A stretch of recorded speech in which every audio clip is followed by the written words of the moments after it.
Yah, cerita ini akan sedikit berbeda dari kebanyakan cerita yang pernah kalian dengar. Namaku Melisa, dan aku bisa membaca pikiran orang. Aku bisa membuktikannya. Aku tahu yang kalian pikirkan sekarang. Kalian berpikir ini hanya omong kosong. Oke, ya yang itu mudah, tetapi sebenarnya itu adalah sesuatu yang bisa aku lakukan untuk sekarang. Aku tahu ini kedengarannya seperti hal yang benar-benar gila, tetapi ini nyata, dan sejujurnya itu menghancurkan hidupku. Izinkan aku memberitahu kalian bagaimana semuanya dimulai. Beberapa tahun yang lalu, aku mengalami kecelakaan mobil. Aku tak bisa mengingat banyak tentang apa yang terjadi. Usiaku 13. Dan aku sedang berkendara bersama kakakku untuk membeli makanan. Saat itu sedang hujan dan dia SMS-an dengan pacarnya yang bodoh. Yah, itu sesuatu yang buruk untuk dilakukan. Aku kira dia tidak melihat ada pria yang sedang menyeberang sampai kami tepat akan menabraknya. Dia kebetulan mendongak dari HP-nya pada detik terakhir, dia membelok dan tidak menabraknya, tetapi dia malah kehilangan kendali atas mobilnya karena jalanannya basah. Kami tergelincir dari jalan dan akhirnya terbalik 4 atau 5 kali dan kemudian kami terguling di bukit yang curam. Dia mematahkan lengannya dan kurasa aku lebih buruk darinya. Aku benar-benar tidak ingat, semua itu hanya apa yang diberitahu kepadaku tentang kecelakaan itu. Yang aku ingat adalah bangun di rumah sakit sekitar 2 minggu setelahnya. Tentu saja aku tak tahu bahwa banyak waktu yang telah berlalu. Aku tak tahu apa yang sedang terjadi. Aku koma selama 2 minggu. Aku bangun dan ada seorang dokter berdiri di samping tempat tidurku berbicara dengan perawat. Dia mengatakan padanya bahwa aku beruntung karena masih hidup. Ketika aku mendengar perawat mengatakan, beruntungnya anak ini akan menjadi cacat selama sisa hidupnya. Aku duduk dan berkata, apa? Dan mereka berdua melompat seperti melihat hantu. Mereka mulai memeriksa tanda-tanda vitalku dan melihat ke mesin. Dan kemudian mereka memanggil lebih banyak orang. Hal berikutnya yang aku tahu ada sekitar 20 orang di ruangan itu. Ada begitu banyak hal yang terjadi sehingga terdengar sangat berisik. Aku tidak bisa mengerti mengapa itu sangat berisik. Karena aku tidak melihat bibir seseorang bergerak, tetapi kedengarannya seperti aku berada di kafetaria yang ramai. Tidak masuk akal bagiku, tetapi aku mulai memberitahu dokter apa yang sedang terjadi. Dia mengatakan bahwa aku mungkin memiliki beberapa tekanan dan pembengkakan di otakku yang dapat mempengaruhi pendengaranku dan itu akan menjadi lebih baik dalam beberapa hari. Aku harus tinggal di rumah sakit selama beberapa hari lagi sebelum mereka mengizinkanku pulang. Setelah aku keluar, beberapa hal mulai kembali normal, tetapi beberapa hal semakin aneh juga. Segalanya menjadi lebih tenang untuk sebagian besar, tetapi aku masih mendengar hal-hal yang seharusnya tidak aku dengar. Aku dengan cepat mulai menyadari bahwa aku mendengar pikiran orang. Aku tahu kalian pikir aku gila, dan jujur aku pikir aku juga gila. Aku pikir, hebat aku mengalami semacam cedera otak sekarang, dan aku menderita skizofrenia. Tapi aku pikir aku tidak gila. Pertama-tama, aku mulai mendengar pikiran ibuku. Dia memikirkan betapa takutnya dia setelah kejadian itu.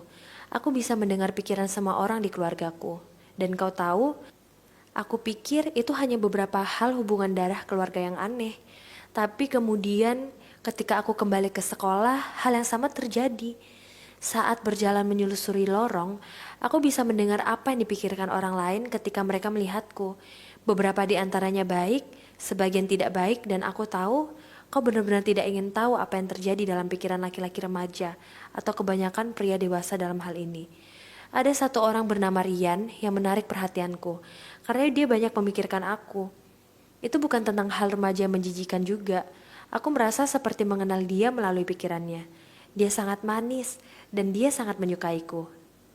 Skip, beberapa tahun ke depan, dan kami benar-benar berkencan sekarang, dan semacam dalam cinta. Tetapi kemudian sesuatu yang lain muncul. Untuk menceritakan kisah selanjutnya, aku perlu bercerita tentang temanku yang sangat baik, Maggie.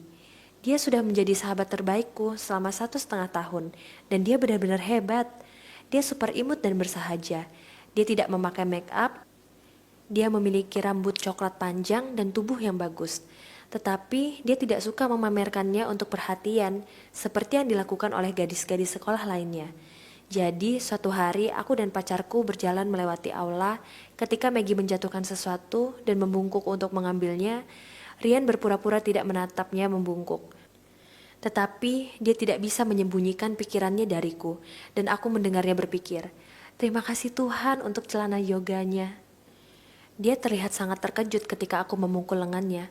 Aku marah pada awalnya, tetapi kemudian aku ingat bahwa begitulah pikiran pria bekerja, dan itu tidak berarti dia tidak mencintaiku hanya karena dia melihat orang lain. Tetapi kemudian seiring berjalannya waktu, aku perhatikan dia banyak memikirkannya, seperti sepanjang waktu. Bahkan ketika dia tidak ada di sana, dia memikirkannya. Dia bahkan memikirkannya ketika dia bersamaku, dan kami bersama-sama seperti biasa. Aku tidak percaya kalau pacarku menjadi terobsesi dengan sahabatku itu. Aku menjadi sangat marah tentang hal itu hingga aku mulai berpikir mungkin aku harus meninggalkannya dan membiarkan mereka berdua bersama. Tetapi itu sampai saya mendengarkan sesuatu hal yang lain. Aku dan Maggie sedang berjalan menyusuri lorong. Suatu hari di belakang Ember, gadis populer di sekolah yang semua inginkan berjalan di depan kami. Maggie menatap lurus ke depan dan aku mendengarnya berpikir, "Oh Ember, terima kasih Tuhan untuk celana yoganya." Jadi, ya itu berita baru untukku tentang Maggie. Tetapi sekarang aku dikutuk dengan kemampuan ini, atau apapun itu yang ingin kalian sebut. Aku tahu bahwa pacarku menginginkan sahabatku, dan sahabatku telah bersembunyi dariku bahwa dia LGBT. Jadi aku kira berita baiknya adalah aku tidak perlu khawatir tentang Maggie tidur dengan Rian. Tetapi aku tidak tahu apakah aku ingin bersamanya lagi jika dia menghabiskan seluruh waktunya untuk memikirkan orang lain, dan bagian terburuknya, aku tidak bisa berbicara dengan mereka tentang hal ini.